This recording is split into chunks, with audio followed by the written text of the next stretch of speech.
सदाशिवसमारम्भां शङ्कराचार्यमध्यमाम् अस्मदाचार्यपर्यन्तां वन्दे गुरुपरम्परां. श्रीगुरुभ्यो नमः. இன்றைய தினம் ராகவ யாதவீய காவியத்தில் 24வது ஸ்லோகத்தை பதிவு பண்ண போறோம். இந்த ஸ்லோகத்தில் நேரடியாக பார்க்கும் பொழுது ராமன் வாலிவதத்தை செய்து முடித்தார் அப்படிங்கிற அர்த்தம் தெரிய வர்றது. இதே ஸ்லோகத்தை நாம் பின்னாடி இருந்து படிச்சோம்னு சொன்னா, இந்திரனால் ஏவப்பட்ட அம்பிலிருந்து தன்னுடைய வாகனமான கருடனை காப்பாற்றினான் கிருஷ்ணன் அப்படிங்கிற இந்த அர்த்தம் கிடைக்கிறது. முதல்ல நேரடியாக ஸ்லோகத்தை படிச்சு அதனுடைய அர்த்தத்தை தெரிஞ்சுப்போம். भानु भानुत भावामा सदा मोद परोहतं तं हतामरसा भाक्षोतिराता कृतवासविं. இந்த ஸ்லோகத்தினுடைய பதச்சேதகம் भानुभानतभाः वामा सदा मोद परः हतं तं ह तामरसा भाक्षः அதிராதா அகிருத வாசவிம். இப்போ இதனுடைய யோஜனா, பானுபான தபாஹ வாமா சதாமோத பரஹ அதிராதா தாமரசா பாக்ஷஹ தம் ஹ வாசவிம் ஹதம் அகிருதா. முதல்ல ராமனை பற்றியதான விசேஷணங்கள் வரிசையா இருக்கு. பானுபான தபாஹ, பானுன்னா சூரியன் தெரியும். பா அப்படின்னா பிரகாஷா, நுதன்னா ஸ்துத அதாவது புகழ்ந்த அல்லது வணங்கிய, பாஹ பிரகாசம். என்ன அர்த்தம் சொல்ல வர? பானு சூரியனுடைய, பா பிரகாசம். சூரியனுடைய பிரகாசம் எப்பேற்பட்டது, உயர்ந்தது அப்படிங்கிறது நமக்கு தெரியும். அந்த பிரகாசமானது நுத வணங்கிய அல்லது புகழ்ந்த, இந்த சூரியனுடைய பிரகாசம் புகழ்ந்தது அல்லது வணங்கியது யாரை? ஒரு பிரகாசத்தை. அப்போ சூரியனுடைய பிரகாசம் எந்த ஒரு பிரகாசத்தை வணங்கியதோ அல்லது உயர்வாக சொன்னதோ புகழ்ந்ததோ அந்த பிரகாசம் எப்பேற்பட்டதா இருக்கும்? கண்டிப்பாக சூரியனுடைய பிரகாசத்தை காட்டிலும் உயர்ந்ததான ஒரு பிரகாசம்தான். அப்பேற்பட்ட பிரகாசத்தை கொண்டவர், அதாவது சூரியனுடைய தேஜஸை காட்டிலும் அல்லது சூரியனுடைய தேஜஸினால் புகழப்படுகின்ற தேஜஸை கொண்டவன் யாரவன்? ராமன்.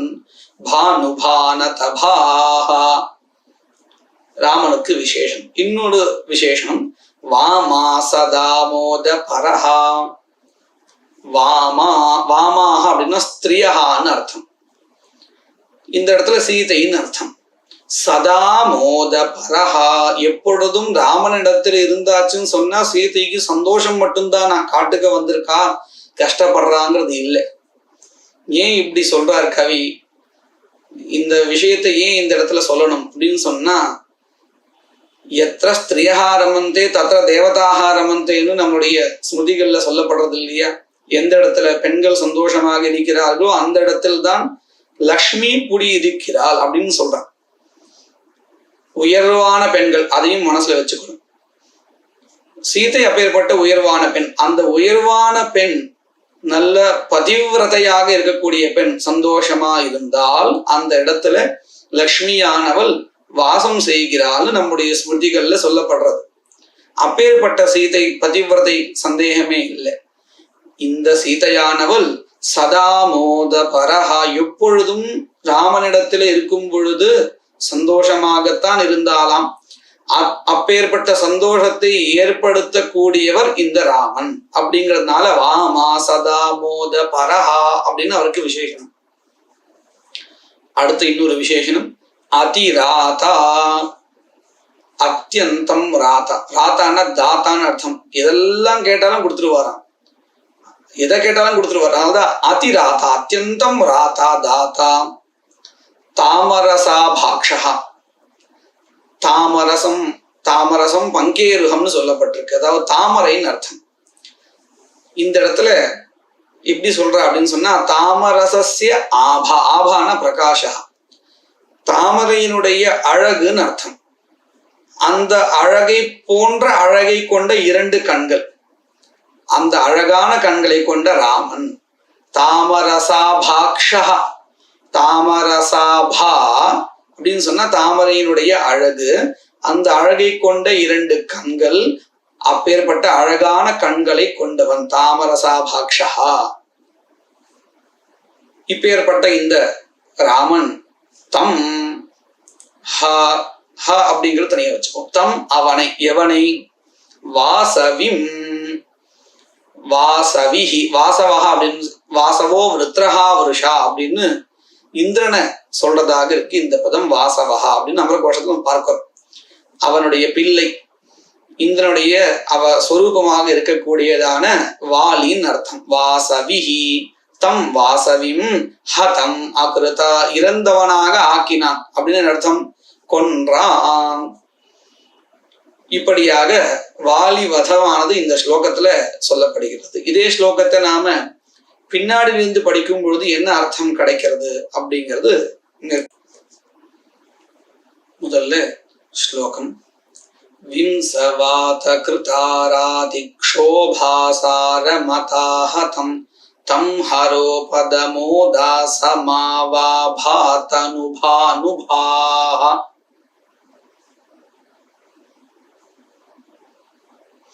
இந்த ஸ்லோகத்தினுடைய பதச்சேதா விம் சஹ வாதகிருதாராதிக்ஷோபாசாரமதாஹதம் தம் ஹரோபதமஹ தாசம் ஆவ ஆபாதனுபானுபாஹ. இப்போ இந்த ஸ்லோகத்தினுடைய யோஜனா, ஆபாதனுபானுபாஹ ஹரோபதமஹ சஹ வாதகிருதாராதிக்ஷோபாசாரமதாஹதம் தம் தாசம் ஆவ. முதல் பதம் இதுல ஆபாதனுபானுபாஹ. இந்த கவியினுடைய சாமர்த்தியம் எந்த இருக்குன்னு சொன்னா, பதங்களை மாத்திரம் பின்னாடி இருந்து போட்டா அதே பதங்கள் அப்படிங்கிறது மட்டும் இல்லை, எந்த வரிசையில வர்ணனை பண்ணினாரோ ராமனை, அதே வரிசையிலேயே கிருஷ்ணரையும் வர்ணனை பண்ணணும்னு பெரும்பாலும் கொண்டு வந்துடுறார். அப்படி பார்க்கும் பொழுது அதே மாதிரி வர்ணனை, முன்னாடி சொன்ன மாதிரியே ஒரு வர்ணனை. எப்படி? ஆபாதனுபானுபா, ஆபா அப்படின்னு சொன்னா காந்தின்னு அர்த்தம். ஆபயா காந்தியா, என்ன பண்ணினார் தன்னுடைய காந்தியினால? தனுபானுபா, தனுனா லகுன்னு அர்த்தம், சிறியதாக ஆக்கிவிட்டார். தன்னுடைய காந்தியினால சிறியதாக ஆக்கிவிட்டார். எதை சிறியதாக ஆக்கிவிட்டார்?